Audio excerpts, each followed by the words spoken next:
Today, we're going to talk about why weight loss can stall on a plant based diet and how to kickstart it again. So, imagine this, okay? You swapped out your burgers for black bean bowls, you traded dairy for almond milk, and you loaded your plate with beautiful colors of fruits and vegetables, right? So, you're probably feeling healthier, you're more energized, and ready to see those pounds drop. But as the weeks go by, maybe the scale doesn't budge, or worse, it inches upward. So, if this sounds familiar, you're not alone, and many people turn to plant based eating expecting effortless weight loss, only to hit an unexpected plateau.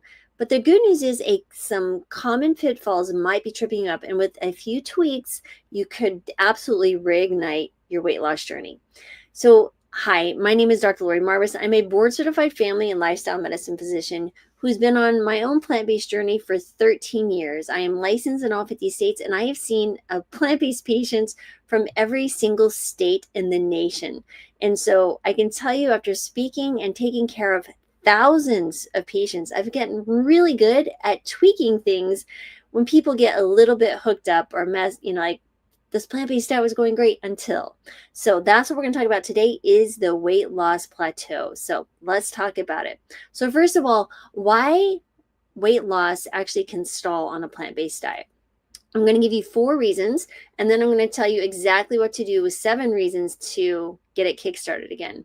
First of all is calorie-dense plant foods, right? So while plant foods are often nutrient-rich, many staples like nuts, seeds, avocados, and some people still incorporate oils are very calorically dense. So, for example, 1 tablespoon of oil, it's liquid fat, it's 120 calories. So that is amazing. And a handful of walnuts clocks around 200 calories or more. So without careful portioning, these calories can absolutely add up quickly. I mean, for example, when I was a kid, we used to get the whole walnut, the whole pecan for Christmas, and it would take us a lot of work just to get to that shelled, meaty stuff, right? And that was about what we should get, about an ounce, right? So that is really interesting how now we've removed that natural barrier to these very calorically dense foods, and we just shovel them in, just like chips. Like, oh, nuts are healthy, but they are wonderfully healthy, but they can be very, very quick to add calories to your daily caloric intake. Number 2 is overeating quote unquote healthy snacks, right? So plant-based snacks like energy bars, trail mixes, or nut-based dips may seem harmless, but they can easily contribute to hundreds of hidden calories. Number 3 is portion size pitfalls, right? So many assume plant-based meals are automatically lower in calories, which many are, but sometimes you can oversize portions. So let's say grain-heavy bowls or creamy vegan sauces, while delicious, they absolutely can be calorie traps, especially for women and women in this midlife, such as myself, because I'm 54. I totally get that. I can't eat the way I did even 10, 15 years ago.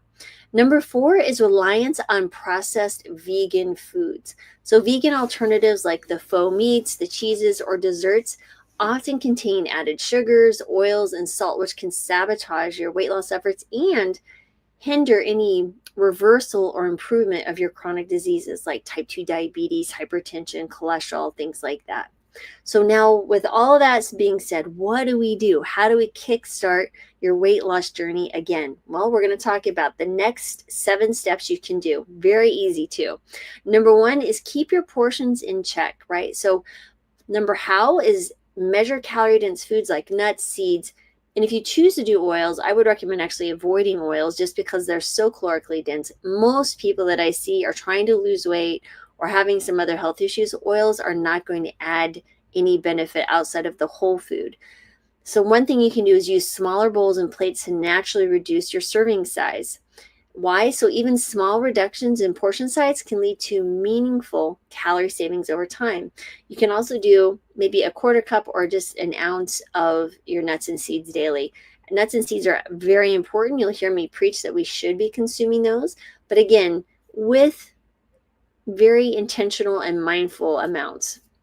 Number 2 is pile on those low calorie, higher volume foods. First of all, how would you do this? So fill your plate with, you can do with non-starchy vegetables like dark green leafies, greens, and then broccoli, bell peppers, cauliflower, things like that. Those foods are low in calories and high in fiber, making them both filling and weight loss friendly. Remember, high volume, low calorie foods keep hunger at bay without overloading your calories. Plus, with those higher fibers, they keep the carbohydrate absorption or slow it down, right? So your stomach is emptying at a slower rate, so you don't get that bump up in your glucose in your blood and all the things that will follow that. So that is another trick, is eating these low calorie, high volume foods. So let's say that you love grain bowls and you're like, man, but I don't want to give up my grain bowls. So instead, maybe cut the grain in half and add another cup of the dark green leafies at the bottom of the bowl and mix it up. You can also think about, you could saute some greens into your veggies as well. So really, really helpful to add greens to everything that you possibly can. And I would do a variety of greens. I wouldn't just stick to something like spinach alone, but do the baby kale, maybe some mixed greens, variety of greens to choose from, all with different flavors. Like arugula is a little bit more spicy. Lots of different things you can consider.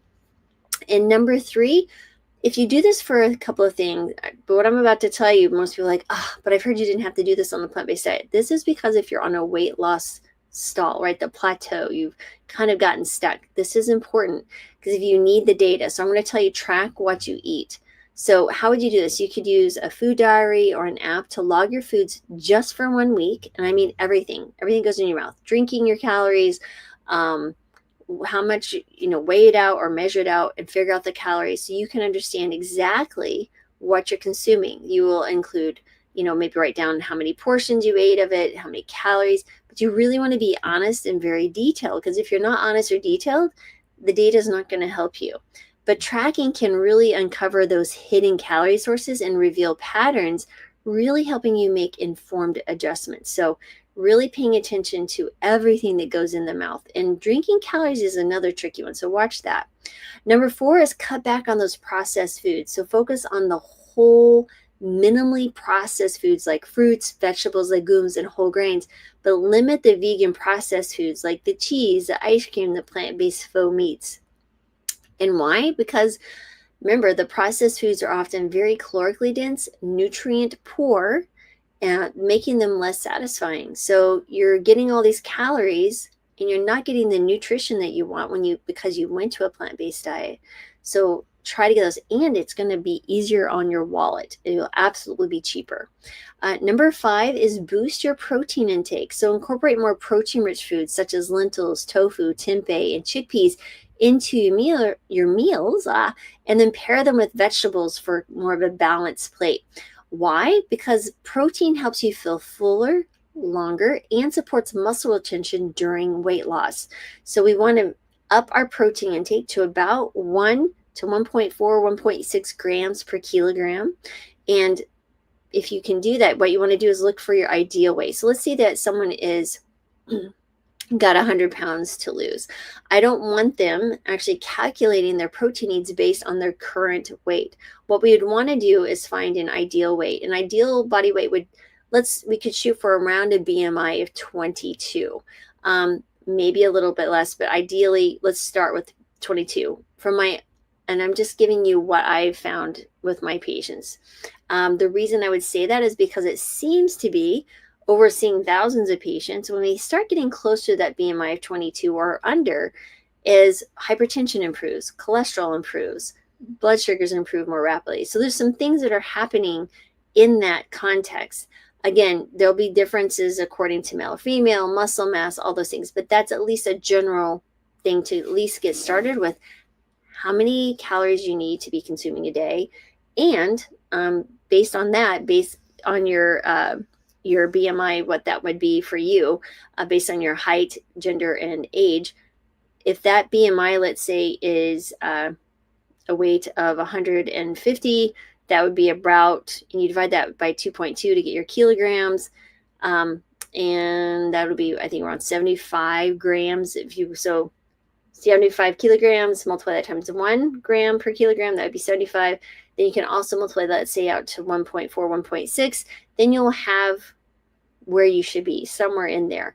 You don't need more than that, especially getting started. And when you're looking to lose weight, you will just want to decrease your caloric intake by about 200 calories outside once you calculate your total daily energy expenditure. So let's say that someone needs 2,000 calories to maintain their current weight. They're looking to lose 20 pounds. And so what you'd want to do is 1,800 calories, calculate your protein. So focus on your calories, focus on your protein, and you're good to go. That would be my starting suggestion. Next is number 6 is adjust your meal timing. So how? Experiment with strategies like intermittent fasting or setting cutoff times for eating in the evening. Most people are struggling with their evening meals. Plus, when we eat later in the day, we're more insulin resistant. And 2, it disrupts our sleep, which also causes more weight gain and a host of other issues, which sets you up to be more fatigued and making poor decisions the next day. So minimally 3 hours between the time you go to bed and your last meal is where I would shoot for. And how you choose to do intermittent fasting, should you choose to, is fine. But understand the reason that it works is because typically when people give themselves only a window of opportunity of eating in a certain window, what you'll find here is they actually reduce their calories. And so that is why it's working. You're reducing your calories. So keep that in mind. And number 7 is really move your body more. But I would say definitely try to hit that 10,000 calories, but not because we're, using up calories, but I'd say moving your body, one, makes you feel better. You're going to be, you will have a better metabolism, your insulin sensitivity will improve. So there's going to be some hormonal things improving there. Your mood will improve. When you're better mood, you sleep better and you make better food choices. But I would say definitely focus also on resistance training. When you do some type of resistance training, minimally 3 to 4 times per week, where you're progressive overload each week, you're adding a little more reps, more sets, or more weights. And you're using big compounding muscle movements, what you're going to find is that you're building your metabolic muscle or your metabolic furnace, right? So muscle is your metabolic furnace. Plus, if you're focusing on the protein, you're going to be supporting that muscle mass growth. And so that's the important piece here, is that we're doing the exercises that maintain or grow your muscle, and you're eating at a slightly caloric deficit to try to get that fat loss started and the weight moving. So that is the big fix there. Let me just go over those again real quick. Keep your portions in check. Pile on low-calorie, high-volume foods. Track what you eat for a week. Cut back on processed foods. Boost your protein intake. Adjust your meal timing and move your body with a focus on that resistance training. So remember, weight loss plateaus can be absolutely frustrating, but they're absolutely fixable too. So if your plant-based diet isn't delivering the results you hope for and you're really struggling with how to fine-tune even after listening to this, you might want to check out the Healing Kitchen. It's something that I run with Brittany Giroudi, who lost 70 pounds herself over 8 years ago and has kept it off, although she did just have a baby this year. So she's a new mama, plant-based pregnancy and a healthy baby. And we meet every single week live for an hour. We also do monthly workshops based on an in-depth topic, like let's say cholesterol.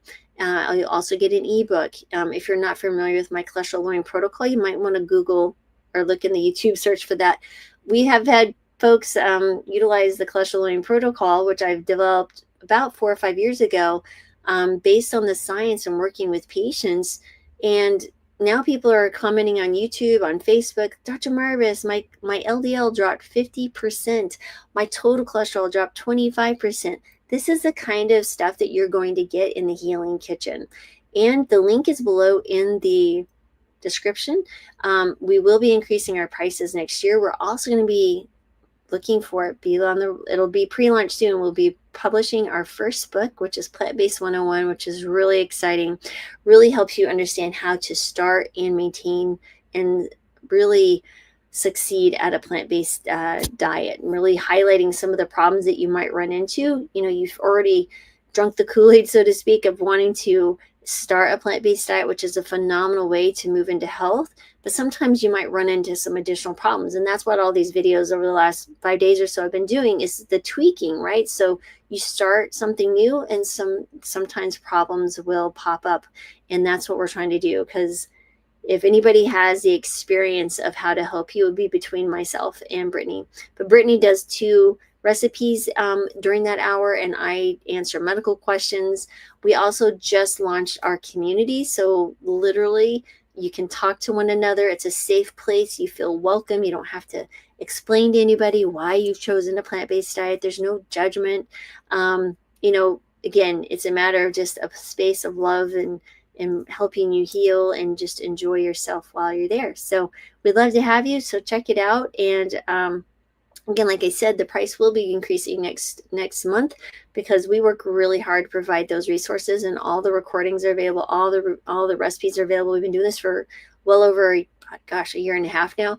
And so it has been a blast. So definitely check it out. You will not find a community like this anywhere else on earth. And so we're so happy to have you to join us if you choose to. So as always, I'm sending my gratitude, joy, love, and healing to you. And if there's anything else I can do for you, please comment below. Would love to learn if there's any problems that you've run into that you're struggling to find answers to while on a plant-based diet, or if you're just starting a plant-based diet. Where are your pain points? I want to be able to help you with that. So thanks everyone for always listening, and have a blessed rest of your day. And I'll be back tomorrow.